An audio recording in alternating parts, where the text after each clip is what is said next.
एक राधेश्याम नामक युवक था। स्वभाव का बड़ा ही शांत एवं सुविचारों वाला व्यक्ति था। उसका छोटा सा परिवार था जिसमें उसके माता पिता, पत्नी एवं 2 बच्चे थे।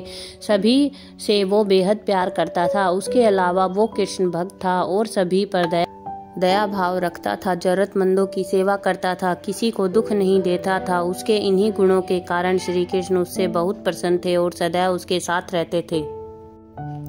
राधेश्याम अपने कृष्ण को देख भी सकता था और बातें भी करता था। इसके बावजूद उसने कभी ईश्वर से कुछ नहीं मांगा। वह बहुत खुश रहता था क्योंकि ईश्वर हमेशा उसके साथ रहते थे, उसे मार्गदर्शन देते थे। राधेश्याम भी कृष्ण को अपने मित्र की तरह ही पुकारता था और उनसे अपने विचारों को बांटता था। एक दिन राधेश्याम के पिता की तबीयत अचानक खराब हो गई।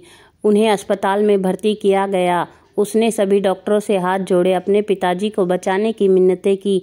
सभी ने उनसे कहा ज़्यादा उम्मीद नहीं दे सकते और सभी ने उसे भगवान पर भरोसा रखने को कहा। तभी राधेश्याम को कृष्ण का ख्याल आया।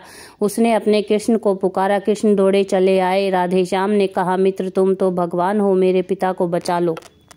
कृष्ण ने कहा, मित्र ये मेरे हाथ में नहीं है, अगर मृत्यु का समय होगा तो होना तय है। इस पर राधेश्याम नाराज हो गया और कृष्ण से लड़ने लगा। गुस्से में उन्हें कोसने लगा।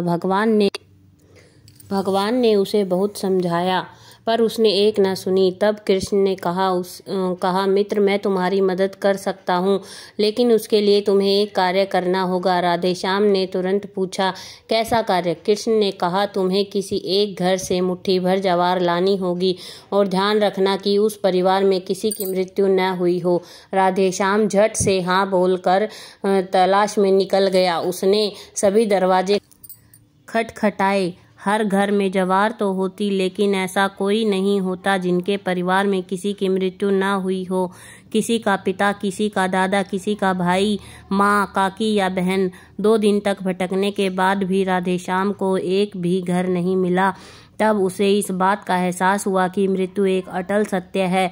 इसका सामना सभी को करना होता है। इससे कोई नहीं भाग सकता और वो अपने व्यवहार के लिए श्री कृष्ण से क्षमा मांगता है और निर्णय लेता है। जब तक उसके पिता जीवित हैं उनकी सेवा करेगा। थोड़े दिनों बाद राधेश्याम के पिताजी स्वर्ग सिधार जाते हैं। उसे दुख तो होता है, लेकिन ईश्वर की दी हुई सीख के कारण उसका मन शांत रहता है। दोस्तों, इसी प्रकार हम सभी को इस सच को स्वीकार करना चाहिए कि मृत्यु एक अटल सत्य है। उसे नकारना मूर्खता है। दुख होता है, लेकिन उसमें फंस जाना गलत है, क्योंकि केवल आप ही उस दुख से पीड़ित नहीं हैं, अपितु संपूर्ण मानव जाति उस दुख से रूबरू होती है।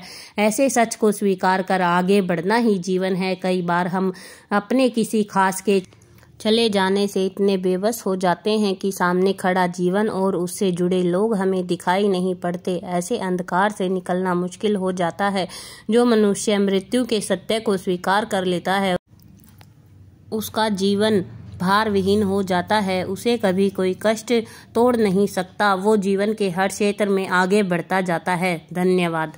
अगर आपको ये कहानी पसंद आई हो तो चैनल को सब्सक्राइब करें ताकि मैं आगे भी आपके लिए ऐसी मोटिवेशनल कहानियाँ लाती रहूं। धन्यवाद।